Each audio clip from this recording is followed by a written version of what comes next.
So hello, you're very welcome to Atlanta. I've got the Atlanta Stadium over my shoulder there. That's the scene, that's the venue for Argentina against England on Wednesday night. Probably as good as it gets in terms of a World Cup matchup. It's eagerly anticipated, I think, is a fair description.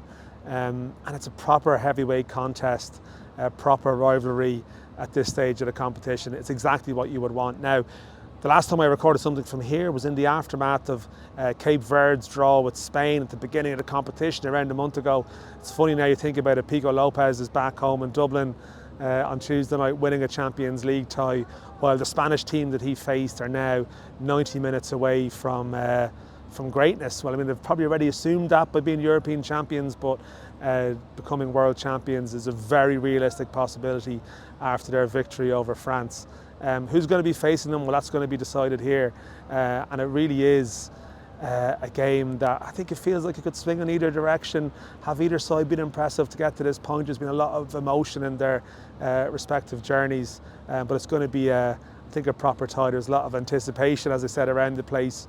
There is a little bit of fears locally, lack of segregation, city centre venue. It could get a little bit tasty here, but I think, look, hopefully it will all go to plan and live up to the expectations. So earlier on I did catch up with Mark Ogden from ESPN. He's from England, but working for an international company. I thought he'd be the perfect person to give a little bit of a context and bit of the background, I suppose, to the importance of this tie, what it means, and what we can expect to happen here on Wednesday.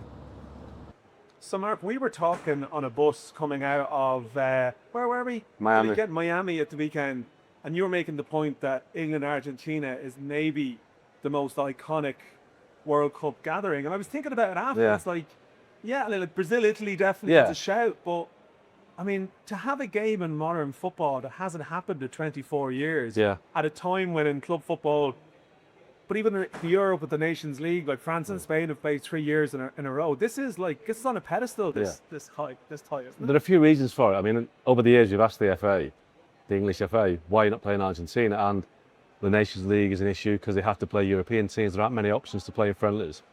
Also, the fact that Argentina charged about $4 or $5 million. They charge a lot of money to play. So, well, my view on that is, look, if Argentina want $4 or $5 million to play at Wembley, you're going to sell Wembley. It's going to be 90,000 people there. The fans are going to see Messi. No problem selling it out. But there's a variety of different reasons. But also, you know, I think the longer this absence has grown, what I've noticed this week is the more this nonsense about the political stuff comes into it. I mean, it's been 2 days of Falkland stuff already. And it's just like, you know, Falklands, hand of God, that's all it's been about. And it's a bit, I understand why, but it's like the old days of playing Germany. It's just, you know, it's too much off-field stuff. Yeah. It's interesting because, but in saying that, the Argentina players are still singing about it in the dressing room, so it lends itself to that. I did done a kind of an oral history of this over the weekend, so I've spoken to players that have been involved. Because my point was, I wanted to ask people who've played in this game, is it the biggest game you've played? Is it bigger than Germany? I spoke to Paul Scholes and Steve McManaman, and they both played in '98, and also Scholes, who played in 2002. And what they both said was, the celebrations of the Argentina players after the game in '98, he never left them because they were just golden the England players. They were on the coaches' tops off, swinging the shirts around, singing their songs. Can I swear on this? Yes, you can. Steve McManaman said to me, he said, what he couldn't understand was, he said, the look on their faces, they'd just beaten us and they still fucking hate us. Yeah. And there's a real depth there. And both Scholes and McManaman said that they played with Argentinian players at club level and they got to know them. And they said they talk about the Falklands, the Malvinas thing all the time. It's a big thing for their country. It's a big thing for their, you know, their story basically. And so it's a massive thing to them. And obviously, our players get dragged into a little bit because of the noise. But the players I spoke to, their motivation was basically hand of God, because that's what they grew up being aware of. So there's a vengeance on both sides, but for totally different reasons. Yeah, I'm always conscious of almost like scaremongering. I had the Mexico England game. I was thinking, oh, I'm not sure how this could go off. And actually, it ended up being a great event, and you know, people there's a great job of kinship there. But there is a little bit of apprehension around this one because of the lack of segregation. in Atlanta in the stadium, even around the city centre. And I mean, you've only been here for, maybe you've been here for an extra day, but what's your sense of what type of occasion we're going to get here? Well, I was there last week for Argentina and Egypt. I think it was last week, but it could have been any time. Yeah. And what struck me was that it's a very small downtown. It's not a big city, Atlanta. It might be a big city in terms of it's kind of spread, but the downtown area where all the hotels are, it's very small. Yeah. And I thought, this could be quite tricky if England play Argentina here. But I have to say, I've been here for maybe a day now. I'd say that it's 80% Argentina fans, but the fans that I've seen on both sides, they look quite affluent maybe. They're not the England fans that I would see in the past at European games, the ones that you kind of do your best to avoid. Yeah. You know, I've been at airports with England fans in Holland and in Germany, and it's a horrendous experience. But over here, it's not been so bad. They're nice fans, basically. Yeah. At the moment. And also, you wouldn't really want to come to America and start messing about because the police are kind of quite heavy-handed, quite well-armed. So I think so far it's been a good atmosphere, but, you know, who knows? Once the game is played and once the game ends, these games always bring controversy. If it ends in a controversial way, then I'm going to New York after the game. So getting out of here, I'm getting out of town. But yeah, that's the word after the game, maybe. In simple terms, what do you think happens in this game? Because I feel like they're two teams who've been on an emotional journey. Yeah. The games must have taken it out when you have Spain and their lovely air-conditioned stadiums and looking super fresh. Yeah. I don't know, I'm kind of interested to see what pitch these teams can get to in this game. I mean, I think from a football perspective, England are a better team. I think, you know, at the weekend, Christian Romero went off injured and they brought on Nicolas Otamendi, who's 38. So England have got greater depth. They got Bellingham, they got Kane.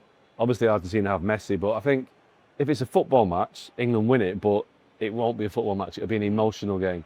And all the emotion, well, there's the emotion on the England side as well, but this game is driven by the emotion of the Argentina players and the whole, what we were talking about before, the Falklands, the Malvinas, what they're going to call it. And I think they have such a determination to win this game for national pride that they will drag it into a dogfight. It's going to be 3-2. There's going to be red cards. There's going to be all sorts of nonsense going on. There's probably going to be some controversy as well because every Argentina game has had controversy. Yeah. Referees, VAR. So, and both sides have got real big characters, you know.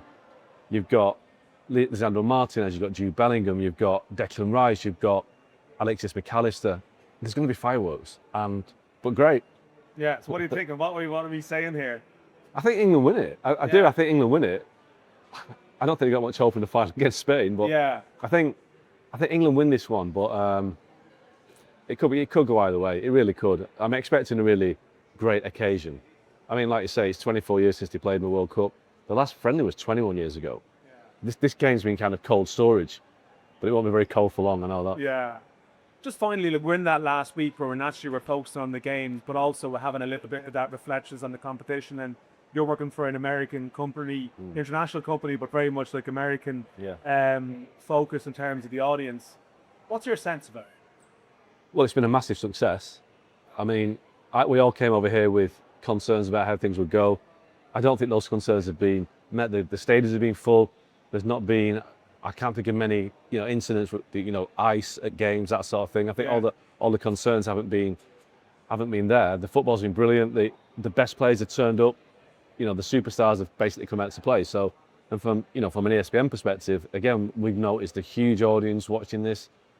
I mean, it's a myth really that America doesn't get football. It's a total myth, and I've known that for years and years. But even now, and I've been at games, I've been at airports watching a lot of games.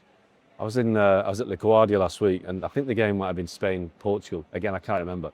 But just this huge crowd outside the bar in the concourse watching the game. Now, obviously, a lot of these people are football fans, but a lot of them aren't. It's just drawing the casual fan in. But the thing is, I spoke to people who know about this, and they say, well, the thing with Americans is, as soon as the basketball, the NBA starts, it will just melt back to normality. You might get a bit of an uplift, but don't get carried away thinking that the US is suddenly going to become the place where football's number one. That ain't going to happen, but America gets football, but it's NFL, basketball are still the kings. Yeah, no, I take it. Well, look, I think we're going to have one of the games of the competition here on Wednesday night. It's 8 o'clock kickoff at home, 3 o'clock here. He's got a flight to catch.